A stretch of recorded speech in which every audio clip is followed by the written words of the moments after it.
Hello everyone, সবাই কেমন আছো? আজ তোমাদের সাথে একটা রেসিপি শেয়ার করলাম, তবে এই রেসিপিটা আমারও ফার্স্ট টাইম। আজ দেখাচ্ছি ছানার তরকারি। কীভাবে কী করলাম তোমাদের সাথে সেটাই শেয়ার করছি। ছানাগুলোকে ভালো করে হাত দিয়ে মেখে নিয়ে ওপর দিয়ে দিয়েছিলাম চালের গুঁড়ো, আর ওপরে ছড়িয়ে দিলাম সামান্য একটু পরিমাণ নুন। সেগুলোকে দিয়ে ভালো করে একসাথে মেখে নিতে হবে।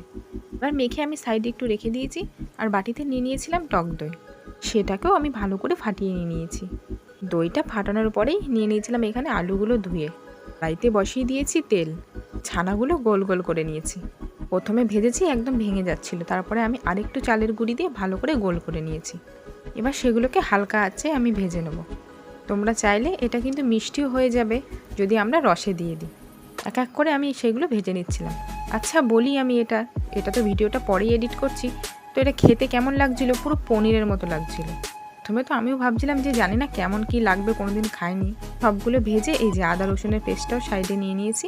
এবার তেলের মধ্যে আলুগুলো ভেজে আমি সাইডে একটু জিরে আর তেজপাতা দিয়ে দিয়েছি। সেগুলোকে একসাথেই ভালো মতো আমি ভেজে নিচ্ছি। ভাজা হয়ে গেলেই আদা রসুনের পেস্টটা দিয়ে তার উপর দিয়ে দিলাম টক দইটা। সেগুলোকে ভালো করে একসাথে মিশিয়ে নিতে হবে, ভালোভাবে কষিয়ে নিতে হবে যতক্ষণ না ওপর থেকে তেল উঠছে। আর ওপরেই একটু হলুদ আর সামান্য পরিমাণে একটু নুন দিয়ে দিয়েছি। তো একদম তেল ওঠা হয়ে গেলে আমি ওপর থেকে দিয়ে দিয়েছি জল, যেহেতু ছানাগুলো অনেকটাই টেনে নেবে।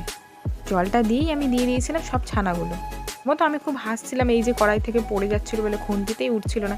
আমি বলছিলাম যে আজকে মিষ্টি রান্না হচ্ছে, তবে যেমন পনিরের তরকারি খাই পুরো সেমই লাগছিল, তবে একটু মিষ্টি দিয়েই নামিয়ে নিয়েছিলাম। তো আজকের জন্য এইটুকুই, ফিরে আসবো নেক্সট ভিডিওতে। টাটা।